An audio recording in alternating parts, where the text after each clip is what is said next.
नमस्कार, मी सुशांत प्रभाकरराव शिंदे। आज आपण जी रामवर्धनी मंदिराबद्दल माहिती घेणार आहात। प्रथमतः या मंदिराचा ट्रस्ट आहे श्री रामवर्धनी देवस्थान मंदिर ट्रस्ट। वर देणारी, विजयाचा वर देणारी आणि युद्धामध्ये विजय मिळवून देणारी अशी श्री रामवर्धनी आहे। रामाला वर दिला म्हणून ती रामवर्धनी।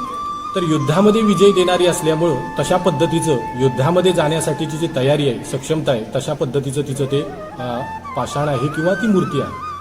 दुसरी महत्त्वाची गोष्ट, या देवस्थानचं आपण जर पाहिलं तर रामवर्धनी हे नाव पडण्यामागचे मूळ असा म्हणजे मूळ आख्यायिका किंवा मूळ कथा आहे, पुराण कथा, की श्रीरामांची सीता ज्या वेळेला रावण घेऊन गेला किंवा तिचं अपहरण झालं, त्यानंतर राम विचलित झाले, भावनाविवश झाले आणि भावनावेगामध्ये प्रत्येक ठिकाणी प्रत्येक गोष्टीला ते सीता म्हणून हाक मारू लागले। आणि याचं परीक्षण महादेवांनी आणि पार्वतीने केलं।